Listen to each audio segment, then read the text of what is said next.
اللہ اکبر۔ آئیے حضور علیہ الصلوۃ والسلام کہ ایک اور معجزہ کو سنتے ہیں اور اپنے ایمان کو تازہ کرتے ہیں۔ حضرت جابر رضی اللہ تعالی عنہ روایت کرتے ہیں، کہتے ہیں حدیبیہ کے مقام پہ آقا کریم وضو کرنے لگے تو لوگ اکٹھے ہو گئے۔ فرمایا کیا ماجرا ہے؟ عرض کی کہ حضور پانی نہیں ہے، تو اس لیے لوگ جو ہیں وہ پیاس سے تڑپ رہے ہیں۔ تو آقا کریم علیہ السلام نے جو ہے وہ کوزے کے اندر اپنا دستے برکت ڈال دیا۔ اب سنو حدیث کے لفظ، یہ بھی بخاری شریف کی روایت ہے۔ فوضع النبی صلی اللہ علیہ وسلم یدہ فی الرکوہ، حضور علیہ السلام نے اس کوزے میں، اس برتن میں اپنا دست شفا ڈال دیا۔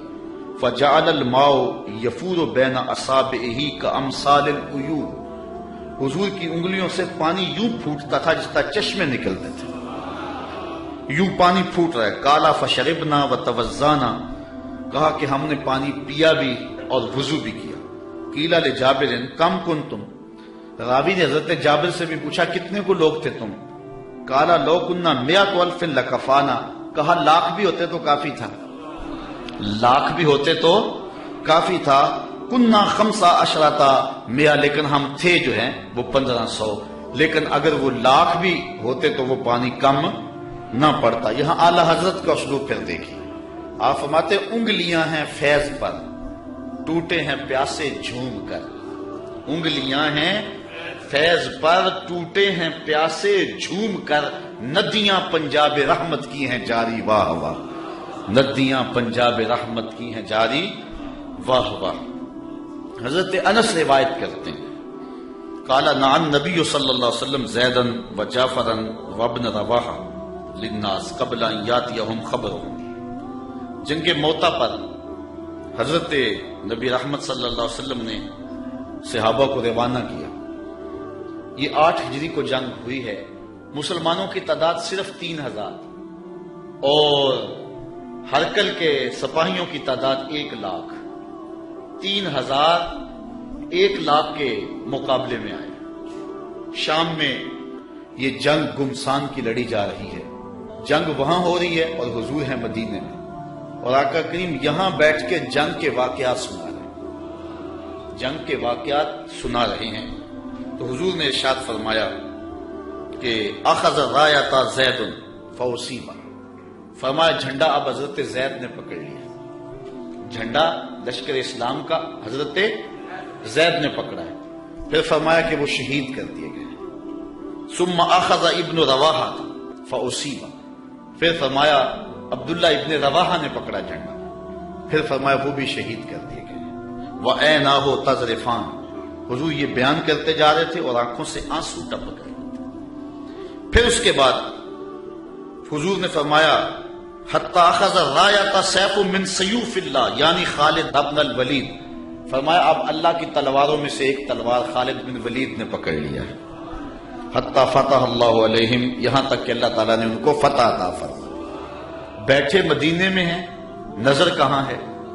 جہاں موتا کی جنگ ہو رہی ہے، یہ شام کے علاقے میں واقعہ ہے۔ حضرت خالد بن ولید کے ہاتھ پر اللہ تعالیٰ نے اسلام کو فتح دی اور 3000 مجاہدوں نے 1 لاکھ کے دانت کٹے کر کے رکھ دیے۔ اور حضرت خالد بن ولید کو سیف اللہ اسی موقع پہ کہا گیا، آپ نے کافروں پر اس جنگ میں 8 تلواریں توڑی تھی۔ تلوار توڑنا عرب میں بہادری کی علامت تھی، جو تلوار توڑتا اتنے لوگوں کو مارتا کہ اس کی تلوار ٹوٹ جاتی۔ اس جنگ میں 8 تلواریں توڑی حضرت خالد بن ولید۔ ساری زندگی حضرت خالد بن ولید کی آرزو رہی کہ میں بھی شہید ہو جاؤں راہ خدا میں، لیکن یہ ان کی آرزو پوری نہ ہو سکی، اس لیے کہ وہ اللہ کی تلوار تھے، اور اللہ کی تلوار کو کون توڑتا؟ اس لیے حضرت خالد بن ولید رضی اللہ تعالیٰ عنہ ساری زندگی جو ہے وہ کسی جنگ کے اندر بھی نامراد نہیں ہوئے اور ناکام نہیں ہوئے۔ ایک موقع پر جبیلہ بن احم کے مقابلے میں حضرت خالد بن ولید تھے، اس معاملے میں مسلمانوں کی پسپائی ہوئی۔ حضرت خالد بن ولید کو حضرت رافع بن عمر طائی نے کہا کہ اب ہماری قضا آ گئی۔ ان کا ایک افسر انہوں نے مارا اور انہوں نے یک بارگی حملہ کر دیا، مسلمانوں کی تعداد تھوڑی تھی۔ حضرت رافع بن عمر طائی نے کہا کہ اب ہماری موت آ گئی، اب ہماری قضا آ گئی۔ حضرت خالد بن ولید نے کہا کہ واقعی مجھے بھی یوں ہی لگتا ہے چونکہ میں کسی جنگ میں ناکام نہیں ہوا اور پسپا نہیں ہوا، لیکن آج ہم پسپا ہو رہے ہیں، اس کی ایک وجہ ہے کہ حضور علیہ السلام کے مبارک بال میرے پاس تھے اور میں ٹوپی میں سیے ہوئے تھے اور ہر جنگ میں میرے ساتھ ہوتے تھے۔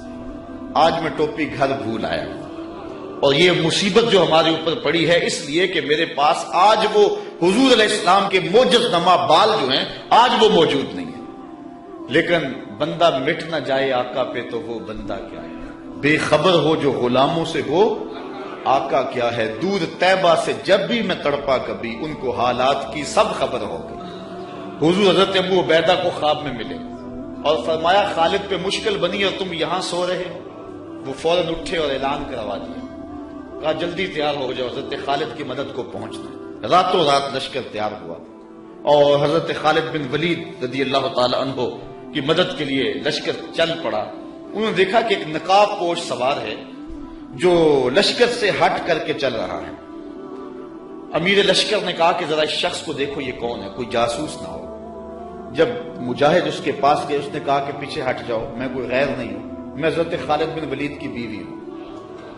جب حضرت ابو عبیدہ نے اعلان کروایا نا کہ تیار ہو جاؤ کہ خالد پہ مشکل آ گئی ہے، تو میں نے سوچا کہ اللہ کے شیر پہ کبھی مشکل آئی تو تھی نہیں، یہ کیا ہو گیا؟ تو میں نے غور کیا تو ان کی ٹوپی گھر رہ گئی تھی، تو میں نے ٹوپی لی، میں ان کو ٹوپی دینے جا رہی ہوں۔ لشکر کے ساتھ ساتھ حضرت خالد بن ولید کی اہلیہ بھی چلتی رہی۔ حضرت خالد بن ولید ادھر محاذ پہ ڈٹے ہوئے، اچانک حضرت خالد بن ولید کیا دیکھتے ہیں کہ ایک جانب سے اللہ اکبر کی آواز آئی اور 5-6 مجاہد ہیں جو دشمن کے لشکر کو پیچھے دھکیل رہے ہیں، اور اس میں ایک نقاب پوش مجاہد بھی ہے۔ حضرت خالد بن ولید نے گھوڑے کو ایڑ لگائی اور جا کے اس کے قریب کھڑے ہو گئے، کہا جوان مجاہد تو کون ہے کہ لشکر کے جو ہے پشتے کاٹ رہا ہے؟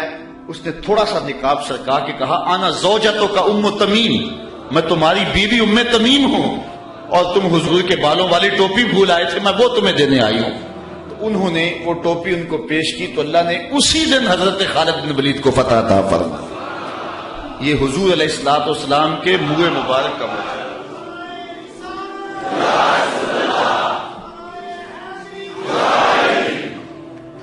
حضرت سلمان فارسی رضی اللہ تعالی عنہ نے 350 سال زندگی پائی، ایک روایت کے مطابق 250 سال اور دوسری روایت کے مطابق 350 سال زندگی پائی۔ کہتے ہیں کہ میں ایک پادری کی خدمت کرتا رہا، جب اس کا آخری وقت آیا اس نے مجھے کہا کہ تو نے میری بڑی نوکری کی ہے اور بڑی خدمت کی ہے، تو اب میں جا رہا ہوں، لیکن اب تو چلا جا غموریہ، اور وہاں کا ایک راہب ہے جو کتاب اللہ کو صحیح جاننے والا ہے، اس کی خدمت کر، تجھے کچھ مل جائے گا۔ کہتے میں نے اس کی وفات کے بعد تدفین کی اور پھر غموریہ کے اس راہب کے پاس پہنچا۔